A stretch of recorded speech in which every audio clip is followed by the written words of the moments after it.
Hello दोस्तों, एस्टीमल training series के day 12 में आज आपका स्वागत है।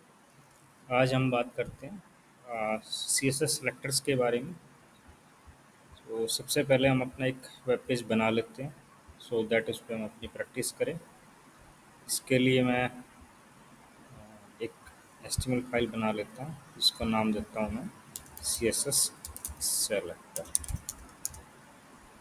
Dot HTML. और यहाँ पे अपना बेसिक एस्टीमल कोड है HTML head head close body close, body open close, then HTML close। और यहाँ पे टाइटल को CSS सेलेक्ट क्लोज कर देते हैं। सबसे अभी स्टाइल को शुरू करते हैं।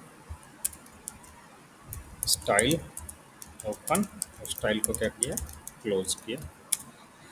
इसमें अब हम करते हैं सबसे पहले जो हर HTML पेज में हम कर रहे हैं बाय डिफ़ॉल्ट जो एलिमेंट्स की पैडिंग है उसको क्या कर देते हैं 0। जो डिफ़ॉल्ट ब्राउज़र से पैडिंग मार्जिन आता है उसको 0। और बॉक्स साइजिंग जो है उसकी वैल्यू कर देते हैं बॉर्डर बॉक्स। यहाँ पे मैं अभी क्या करता हूँ, बेसिक जो सिलेक्टर है मैं पहले भी इसका सेशन है हमारा और उसको ही डिटेल में और करते हैं। लेट्स सपोज कि मैंने लिया H1 और H1 को जैसे 1, एक H1 और लिया इसको 2 देता हूँ, एक H1 और लिया इसको 3, नेक्स्ट को क्या 4, उससे नेक्स्ट को 5। अब लेट्स सपोज कि मैं सी एस एस लिखता हूँ कि H1 का जो कलर है वो क्या हो जाए, ब्लू हो जाए। अगर हम अपने पेज में जाके देखें तो यहाँ इसने क्या किया कि जितने भी मेरे H1 थे 5 H1 है, सभी का कलर क्या कर दिया, ब्लू कर दिया। अब लेट्स सपोज कि मैं एक H1 को क्लास देता हूँ C1 और यहाँ पे लिखता हूँ डॉट सी वन का जो कलर है वो टोमेटो कर देता हूँ। तो यहाँ क्या हुआ, जो सेकंड मेरा H1 है जिसका टेक्स्ट 2 है उसको क्या हुआ, टोमेटो कलर अप्लाई हो गया। अब नेक्स्ट को क्या करता हूँ, आईडी देता हूँ ID1 और इसको आईडी को हम देते हैं किसके साथ, एस के साथ। तो ID1 किया और इसको कलर क्या देते हैं, पर्पल दे देते हैं। तो यहाँ क्या हुआ, थर्ड का आपका जो कलर क्या हो गया, पर्पल हो गया। उससे जो नेक्स्ट एलिमेंट है उसको मैं क्या करता हूँ, क्लास दे देता हूँ C1। क्लास C1 दिया तो जो क्लास C1 के अगेंस्ट मैंने कलर टोमेटो किया हुआ है वो इसको अप्लाई हो गया। अब लेट्स सपोज कि मैं क्या करता हूँ, यहाँ पे आके इसको इनलाइन भी देता हूँ। इनलाइन के लिए स्टाइल एट्रीब्यूट का यूज़ करते हैं हम। उसको कलर क्या कर दिया, ग्रीन कर दिया। और अगर आप वापस पेज को रिफ्रेश की करें तो यहाँ क्या हो गया, इसका कलर ग्रीन हो गया। ऐसा क्या हुआ, इस फंडामेंटल को जानने की कोशिश करते हैं। बहुत ज़रूरी फंडामेंटल है जो कि क्या है, हर एक वेब डेवलपर के लिए क्लियर होना बहुत ज़रूरी है। तो इसमें स्पेसिफिसिटी होती है, या इसको वेट भी बोल सकते हैं अंडरस्टैंडिंग के पॉइंट ऑफ व्यू से।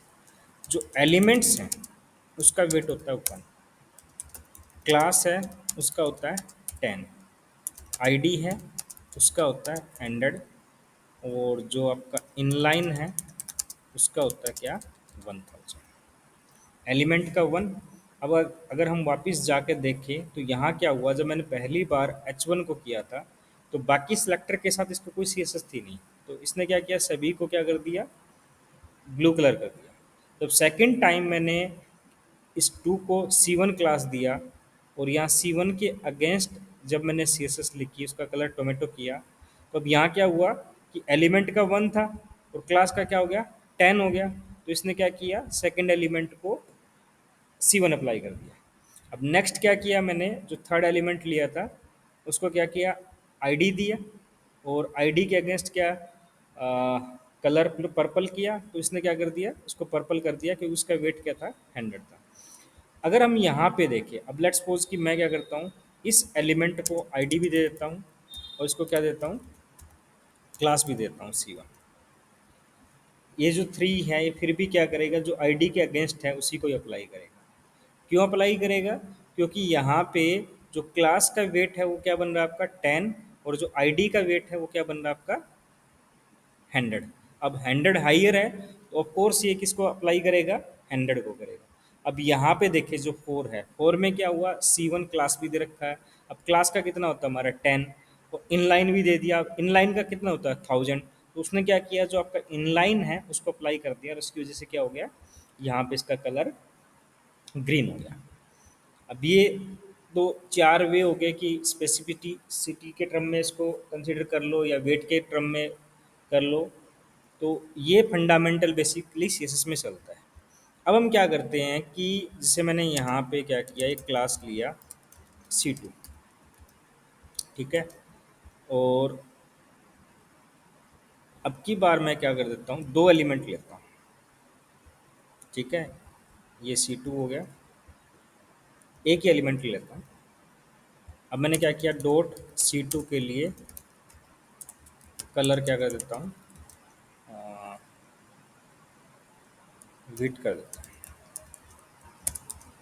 ठीक है। तो ये क्या करेगा, जो मेरा C2 एलिमेंट है उसका कलर क्या कर दिया इसने, विट कर दिया, जो 5 है इसको।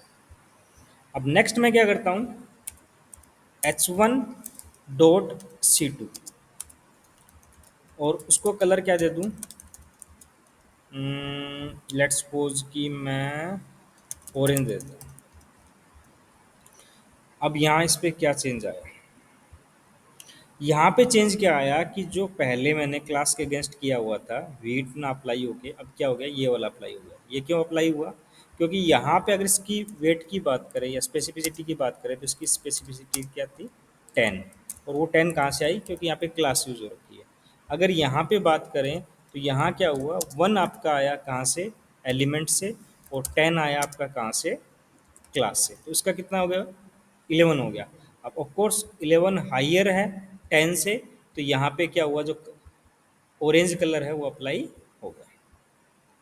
अब नेक्स्ट बात करते हैं कि लेट्स सपोज कि एक एलिमेंट है S2, ठीक है, और उसको भी मैं क्लास 6 दे देता हूँ, तो उसको क्या अप्लाई होगा। अब यहाँ पे दोनों लगे हुए हैं, C2 के अगेंस्ट भी लगा हुआ है और H1 डॉट C2 के अगेंस्ट भी लगा हुआ है। अगर मैं वेब पेज में जाके अपने को रिफ्रेश करूँ और देखूँ तो यहाँ क्या हुआ, 6 को क्या गया, विट कलर गया। क्यों गया, क्योंकि जो ये लाइन है, जो ये सीएसएस की प्रॉपर्टी है, ये क्या करती है कि वो सारे एलिमेंट्स जिनकी क्लास क्या है, C2 है, तो ये क्या करेगी, कोई भी एलिमेंट है, चाहे हेडिंग है, H1 है, S2 है, 3 है, 4 है, 5 है, 6 है, पैराग्राफ है, कोई लिस्ट है, कोई टीडी है, कोई एंकर है, सभी के लिए वर्कआउट करेगा जिसकी क्लास क्या है, C2 है। लेकिन जो ये स्टेटमेंट है, जो ये प्रॉपर्टी है, कब किसके लिए वर्कआउट करेगी, ये क्या कह रही है कि वो सारे एलिमेंट्स जिनकी क्लास, वो सारे H1 एलिमेंट्स जिनकी क्लास क्या है, C2 है। अगर हम यहाँ पे देखें तो यहाँ हमने क्या लिया था, इसको S2 लिया था, तो ये इसकी वजह से क्या हुआ, कलर ऑरेंज ना अप्लाई होके क्या हो गया, कलर व्हीट अप्लाई हो गया। अब नेक्स्ट जो है H1 ही लेते हैं हम, और इसको क्लास क्या कह देते हैं, C2 भी दे देते हैं और C3 भी दे देते हैं। दो क्लासेस दे दिए मैंने। अब मैं यहाँ क्या करता हूँ, डॉट C2 और डॉट C3, इसको भी कलर देता हूँ, कलर इसको दे दिया येलो। अब जो जो ये 7 है, सॉरी इसको 6 की बजाय क्या कर देते हैं, 7 कर देते हैं। अब ये 7 है, इसको क्या हुआ, कलर येलो आया। अब ये येलो कलर क्यों आया, इसको समझने की कोशिश करते हैं। यहाँ क्या हुआ कि क्लास का मैंने क्या बताया था, 10, तो एक क्लास थी तो उसको क्या हो गया, 10। अब जो दूसरी क्लास है उसका भी क्या हो गया, 10। तो इसका जो वेट है वो क्या बन गया, 20। अब 20 क्या है, हाइयर है आपके 11 से, तो यहाँ पे क्या हुआ, ये अप्लाई हो गया। अगर दूसरी टर्म में समझो तो ये प्रॉपर्टी कब वर्कआउट करेगी, वो एलिमेंट जिसको क्या C2 क्लास भी है और साथ में C3 क्लास भी है। अब लेट्स सपोज कि मैं इसी में क्या कर देता हूँ, इसको कॉपी करता हूँ मैं और इसके साथ क्या मैं लगा देता हूँ, एलिमेंट का नेम लगा देता हूँ और इसका कलर जो है कलर कलर कर कर रेड देते हैं। अब यहाँ क्या हुआ है देख लेते हैं। अब यहाँ कलर क्या हो गया इसका, रेड हो गया। क्यों हुआ रेड, क्योंकि यहाँ पे क्या हुआ, 1 आया आपका किससे, एलिमेंट से, 10 आया C2 क्लास से, 10 आया C3 क्लास से और उसके वेटेज कितना बन गया 21। अब इसमें क्या हुआ, ऑफ कोर्स जब 21 हाइयर है 20 से तो यहाँ क्या होगा 21 जो आपका अप्लाई हो जाएगा। अब नेक्स्ट बात करते हैं कि लेट्स सपोज कि मैं इसको रिमूव कर देता हूँ और यहाँ पे क्या करता हूँ C2 और इसको क्या कर दिया, इसको कलर दे दिया ऑरेंज। अब सेम है C2 दोनों की स्पेसिफिसिटी क्या सेम 20 रहेगी, तो उस केस में कौन सा अप्लाई होता है उस चीज़ को देखते हैं। तो यहाँ पे क्या हुआ, जो बाद में है जो लेटेस्ट है लास्ट में जिसको लिखा हुआ, लेट्स सपोज कि मैं ऑरेंज वाले को क्या करता हूँ येलो से पहले कर देता हूँ, तो यहाँ क्या हो जाएगा, इसको येलो अप्लाई हो जाएगा क्योंकि दोनों का ऑर्डर सेम है, दोनों की वेटेज सेम है, लेकिन क्या है जो येलो वाला क्या है बाद में आ रहा है। नेक्स्ट जो है ये बेसिक जो क्लासेस आईडी एलिमेंट और आपके इनलाइन के भी आप पे। नेक्स्ट इसको और एडवांस करने की कोशिश करते हैं, उसके लिए मैं क्या करता हूँ, इस सारे कोड्स को क्या कर देता हूँ, रिमूव कर देता हूँ। मैं यहाँ से भी CSS की प्रॉपर्टीज रिमूव कर देता हूँ। अब लेट्स सपोज मैंने क्या किया, एक डिव एलिमेंट लिया और डिव के अंदर क्या ले लिया, पैराग्राफ ले लिया और उसको क्या दे दिया, text1 दे दिया। और अब यहाँ एक सेक्शन ले लेता हूँ और सेक्शन को क्या किया, क्लोज किया और उसके अंदर एक पैराग्राफ ले लिया, उस पैराग्राफ को क्या दे दिया, 2 दे दिया। ठीक है, और इस डिव के बाद भी, इस डिव के बाद भी क्या किया मैंने, पैराग्राफ एलिमेंट लिया और उसको क्या दे दिया, 3 दे दिया।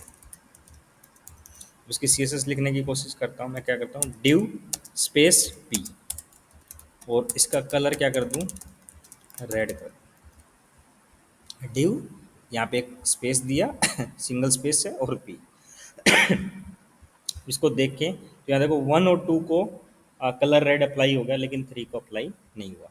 तो ये अप्रोच क्या कहती है, ये अप्रोच क्या है कि यहाँ पे सेलेक्टर्स में ही कम्बिनेटर सेलेक्टर की बात करें तो यहाँ पे बेसिकली 4 हमारे पास अप्रोच है।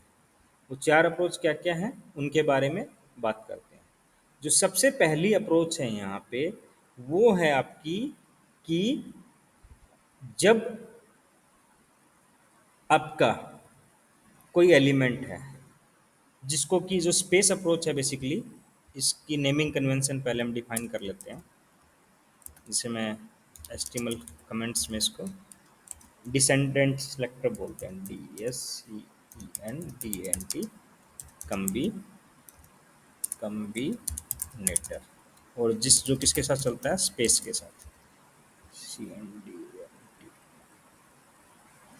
अब इसमें क्या है कि कोई भी एलिमेंट है, लेट्स सपोज कि मैंने क्या किया था, डिव के भी यहाँ पे किया था, यहाँ पे तो डिव का चाइल्ड या उसके चाइल्ड का चाइल्ड, अगर यहाँ पे देखें, अगर इसमें इंडेंशन डाल दूँ, मैं टैब डाल देता हूँ और इसको भी सिलेक्ट किया, इसमें भी इंडेंशन डाल देता हूँ और यहाँ पे इंडेंशन के लिए आप टैब का यूज़ कर सकते हो। यहाँ क्या हुआ, डिव था, डिव का चाइल्ड क्या पी, और डिव का एक चाइल्ड है सेक्शन, उसका चाइल्ड क्या है पी। अब यहाँ पे मैं फिर से क्या करता हूँ, एक सेक्शन और लेता हूँ, सेक्शन का फिर से चाइल्ड है और उस सेक्शन के चाइल्ड का एक और चाइल्ड ले लेता हूँ, क्या, 4। अब ये अप्रोच क्या कहती है कि अगर आपका कोई एलिमेंट है, उसका चाइल्ड, चाइल्ड का चाइल्ड, चाइल्ड के चाइल्ड का चाइल्ड या चाइल्ड के चाइल्ड का, उसके जितने भी इनर चाइल्ड्स हैं ना वो सबको अप्लाई कर देगा, जो कि क्या है, स्पेस अप्रोच के साथ चलता है। नेक्स्ट जो है अप्रोच है, लेट्स सपोज कि मेरे को चाहिए कि केवल जो डिव के डायरेक्ट चाइल्ड्स है ना उनको अप्लाई करें, जिसको कि क्या बोलते हैं हम, चाइल्ड कम्बिनेटर। और ये क्या है, एरो के साथ चलेगा। अब लेट्स सपोज कि इंस्टेड ऑफ स्पेस मैं यहाँ पे एरो अप्लाई कर दूँ, तो यहाँ देखो अभी तक ये क्या कर रहा है कि 1 2 और 4 सभी को अप्लाई कर रहा है, लेकिन अब ये क्या करेगा, केवल 1 को अप्लाई करेगा। क्यों किया? क्योंकि जो इसका डायरेक्ट चाइल्ड है ना, वो क्या है, ये पैराग्राफ। लेट्स सपोज कि सेक्शन के बाद मैं फिर से एक पैराग्राफ ले लेता हूँ, उसको टेक्स्ट देता हूँ 5, और उसको सेव किया, जाके पेज को रिफ्रेश किया, तो यहाँ पे देखें तो ये 1 को और 5 को दोनों को अप्लाई हो गया। क्यों हो गया? क्योंकि जो ये 1 जो पी है ये भी इसका चाइल्ड है, और जो ये 5 पी है ये भी इसका चाइल्ड है। लेकिन जो ये 2 पी है इसका एक चाइल्ड है सेक्शन, उसका चाइल्ड है, या फिर ये जो 4 पी है ये क्या है, इसका एक चाइल्ड है सेक्शन, और उसका फिर से एक चाइल्ड है, और उसका चाइल्ड ये पी है। तो यहाँ पे लेट्स सपोज आपकी सिचुएशन जो है वो ये रहती है कि डायनेमिक डेटा में ये स्टैटिक डेटा में तो क्या आप क्लासेस के साथ मैनेज कर सकते हो, लेकिन डायनेमिक डेटा में क्या होता है, ये आपको कम्बिनेटर अप्रोच का यूज़ करके आप ये अचीवमेंट कर सकते हो। तो जब आपका सिचुएशन क्या है कि कोई भी, यहाँ पे मैंने एलिमेंट का यूज़ किया है, यहाँ पे आप क्लास का यूज़ कर सकते हो। भी एक ये क्लास है मेरी, उस क्लास के अंदर ये पर्टिकुलर एलिमेंट है, ये पर्टिकुलर क्लास है। तो उसके बिहाफ पे आपको कोई भी प्रॉपर्टी अप्लाई करनी है, तो अगर उसके जैसे लेट्स सपोज की क्लास है मैन, अब मैन के अंदर क्या है, सब क्लास है। अब वो सब क्लास क्या है, उसके चाइल्ड को भी लगी हुई है और उसके चाइल्ड को भी लगी हुई है। आप ये चाहते हो कि सभी चाइल्ड्स को अप्लाई करें, तो आप क्या स्पेस अप्रोच का यूज़ कर सकते हो। लेकिन आप क्या चाहते हो कि नहीं, वो मेरे केवल डायरेक्ट चाइल्ड उसको अप्लाई करे, तो उसको एरो अप्रोच का यूज़ कर सकते हो, और जिसको हम क्या बोलते हैं, चाइल्ड कम्युनेटर। अब नेक्स्ट बात करते हैं सिबलिंग्स की। ये तो हो गया हमारे चाइल्ड्स के बारे में। सिबलिंग्स मतलब उसके लेवल के। सिबलिंग्स में कैसे है कि जैसे ये ड्यू है, इस ड्यू के बाद पी आ रहा है, ठीक है। सिबलिंग के लिए जिसको हम बोलते हैं नेक्स्ट सिबलिंग कम्बिनेटर, और उसके लिए क्या यूज़ करेंगे, प्लस अप्रोच का हम यूज़ करेंगे। अब जैसे यहाँ पे ये पी है, इसको 3 नाम दिया मैंने, यहाँ पे क्या कर लिया, इसको 6 दे दिया, और एक ले लिया क्या, 7 ले लिया, ठीक है। तो यहाँ पे अगर मैं एरो की बजाय क्या लगा दूँ, स्पेस लगा देता हूँ, जो कि क्या मेरा नेक्स्ट सिबलिंग कम्बिनेटर अप्रोच है। अब इसको पेज को रिफ्रेश करूँ, तो यहाँ क्या हुआ, केवल 3 को क्या हुआ, कलर रेड हुआ। क्यों? अगर हम देखें इस डिव का जो नेक्स्ट सिबलिंग है, अब सिबलिंग कैसे है, ये डी बी और ये जो 3 वाला पैराग्राफ, ये दोनों किसके चाइल्ड हैं, बॉडी के, ठीक है। लेकिन इसका जो सिबलिंग है जो उसके जस्ट बाद आ रहा है, वो क्या है, 3 है। अगर आपकी सिचुएशन क्या है कि जहाँ पे चाहे एलिमेंट है या क्लास है, जो भी एलिमेंट उसके जस्ट बाद आ रहा है और उसके लिए आपको क्या करना है, आपके सी एस अप्लाई करना है, तो आप क्या यूज करोगे, नेक्स्ट सिबलिंग अप्रोच का यूज करोगे।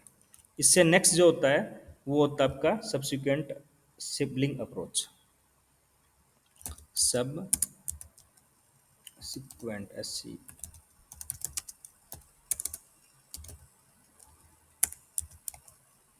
सिबलिंग कम्बिनेटर, और वो किसके साथ चलता है, ये इसी के साथ। क्लियर? अब लेट्स सपोज कि मैं यहाँ प्लस की बजाय इसको यूज़ करता हूँ, ये आपके टैब जो है एस्केप के नीचे मिलेगा आपको, टैब के ऊपर जहाँ ये न्यूमेरिक रो होती है आपकी, वहाँ पे ये कीबोर्ड के अंदर अगर यहाँ पे देखें, तो अब ये क्या हुआ, 3 6 और 7 सभी को अप्लाई हो गया।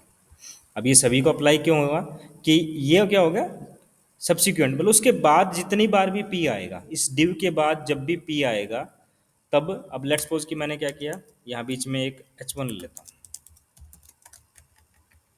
इसको टेक्स्ट दे दिया 8, ठीक है।